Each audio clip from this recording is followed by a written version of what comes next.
Hello, in this video we're going to take a look at Genesis Code logging feature, how you can enable it, how you can use it, and how it does work. In most cases when .NET Framework handling exception is by throwing the exception to the user with the information that needed, and 99% user should not know this information. For example, if I run this test right now, .NET will tell me that categories table is not exist in the database, as you can see here in field object name categories.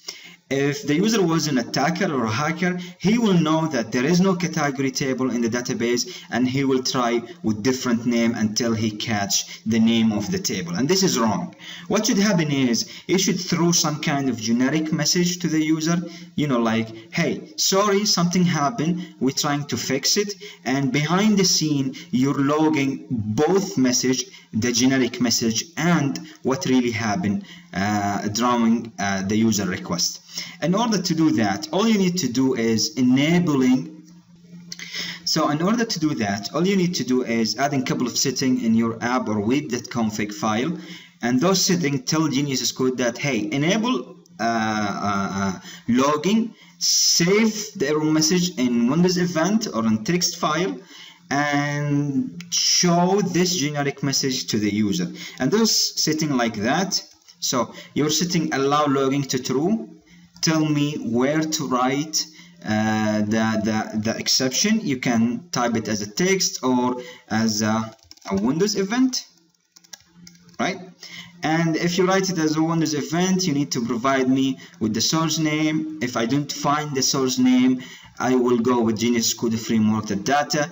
And if you go with the text, you'll need to provide me with the path. Where do you want to save that where do you want to write that message, and what is the generic method you want to show it to the user. For example, here I will say something like, sorry, something not right happened,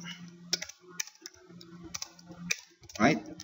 And now if I run this test again, I will not get the .NET message. I will get my generic method.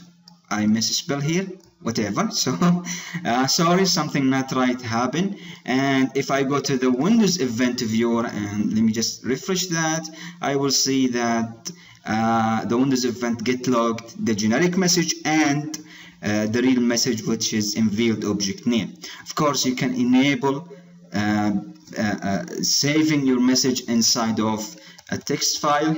You need to provide me with the path. In this case, I will save this error in the log.txt. So if I run again, one more time, if I go to the text file here, log, go down there, and as you can see, in field object name categories, source name, Genesis Code Framework test, and the real message or the generic message that show to the user. Thanks for watching.